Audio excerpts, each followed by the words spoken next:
नमस्कार. मी मोरेश्वर. हाय Maharashtra YouTube news चॅनलमध्ये आपलं स्वागत आहे. पंतप्रधान नरेंद्र मोदींच्या डिक्शनरीमध्ये पराभव हा शब्द नाही. मोदी जिंकणाऱ्या घोड्यावरच खेळत आले आहेत. गेल्या 3 निवडणुका मोदी जिंकत आले. शेवटच्या निवडणुकीमध्ये बहुमतासाठी थोड्या जागा कमी पडल्या. त्यामुळे चंद्रबाबू नायडू आणि नितीश कुमार यांच्या मदतीवर दुकान चालू आहे त्यांचं. पण मोदींना आता काहीतरी भव्य दिव्य करायचं आहे. त्यांना बंगालची निवडणूक जिंकायची आहे. बंगालमध्ये 4 दिवसांनी निवडणूक आहेत. 23 तारखेला पहिल्या टप्प्यात निवडणूक आहे, नंतर 29ला आहे. गेल्या 3 निवडणुका बंगालमध्ये ममता दीदी यांची तृणमूल काँग्रेस जिंकत आलेली आहे. आणि यावेळी काही करून मोदींना बंगाल जिंकायचं आहे, तामिळनाडू जिंकायचं आहे. त्यासाठी त्यांनी वेगवेगळे पत्ते टाकले.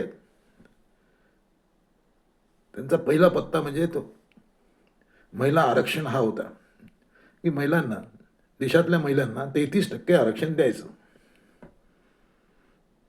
त्यासाठी त्यांनी विधेयक आणलं. ते घटनादुरुस्ती विधेयक होतं. त्यामुळे त्याला 2/3 बहुमत आवश्यक होतं संसदेमध्ये. ते मिळू शकलं नाही. विरोधी पक्षांनी विरोध केला, काँग्रेसने विरोध केला. त्यामुळे ते विधेयक बारगळलं. आता मोदी काय खेळी खेळणार? म्हणजे विधेयक पराभूत झालं, हा मोदींचा पराभव. पण पराभवातही मोदी विजय सांगतायत की आमचा विजय झाला. सध्या बंगालच्या दौरे करतायत मोदी. तिथे भाजप हेच सांगते की काँग्रेसने, म्हणजे विरोधकांनी, महिलांना आरक्षण मिळू दिलं नाही. काँग्रेसवाले आरक्षणाच्या विरोधात आहेत असा प्रचार मोदींनी चालवला आहे. आता तो मतदारांच्या, बंगालच्या कितपत पचनी पडतो ते पाहायचं आपण. कारण आता पुढच्या आठवड्यात निवडणूक आहे. म्हणजे मोदींच्या प्रतिष्ठेचा विषय आहे. बंगालची निवडणूक मोदी हरले म्हणजे मोदी म्हणजे भाजप, तर मोदींना तो मोठा फटका बसेल. त्यामुळे मोदींनी सारी शक्ती पणाला लावलेली आहे बंगालमध्ये. आणि त्याचाच एक भाग म्हणून एक महिला आरक्षण विधेयक आणलं गेलं. ते फसलं. त्यामुळे आता मोदींना अशी आशा आहे की आपण महिलांच्या फायद्यासाठी काही गोष्टी करू पाहत होतो, पण विरोधकांनी ते करू दिलं नाही. याचा फायदा आपल्याला होईल. महिला आपल्या बाजूने मतदान करतील. आता बंगालमध्ये ममता बॅनर्जी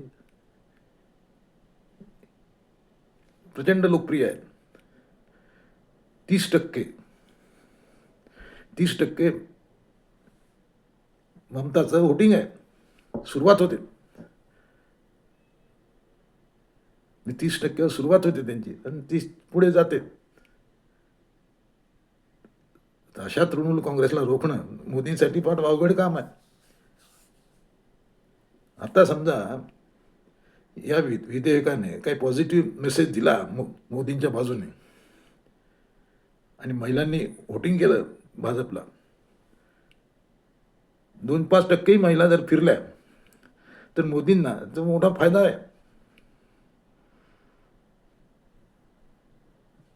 पण ते 2-5% तरी महिला मोदींकडे भाजपकडे वळतील का ते पाहायचं आपल्याला. येत्या 4 तारखेला निकाल आहे. 4 मे रोजी बंगालचा निकाल आहे. त्यावेळी बंगालचा निकाल लागेल, मोदींचाही निकाल लागेल.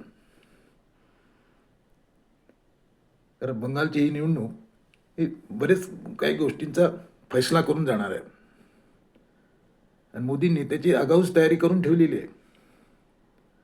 बंगालची निवडणुकीत भाजप पडली, भाजप पराभूत झाली, तर मोदी ब्रह्मास्त्र बाहेर काढू शकतात.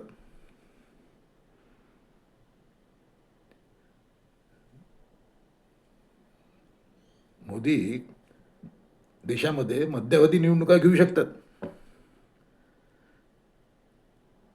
पण हे काही एवढं सोपं नाही. कारण आता निवडणुका म्हटल्या, मध्यावधी निवडणुका म्हटल्या, समोर पावसाळा आहे. पावसाळ्यात निवडणुका शक्य नाहीत. दुसरं म्हणजे देशामध्ये, जगामध्ये युद्धाचं वातावरण आहे. इराण आणि अमेरिका यांच्यातलं युद्ध थांबायचं लक्षणं दिसत नाहीत. अशा वातावरणात निवडणुका घेणं अशक्य आहे. त्यामुळे साऱ्या बाजूने मोदींची कोंडी होताना दिसतंय. मोदीसाठी ही शेवटची संधी आहे. मोदींचा लोकप्रियतेचा ग्राफ खाली यायला सुरुवात झाली आहे. त्याआधीच मोदी काही जादू करतात का ते पाहायचं. तुम्हाला काय वाटते? मोदी मुदतपूर्व निवडणुका घेतील? बंगालमध्ये मोदींना काही, भाजपला काही जास्तीचे मतं मिळतील? ममता मागे फेकली जाईल? कॉमेंट करा. नमस्कार.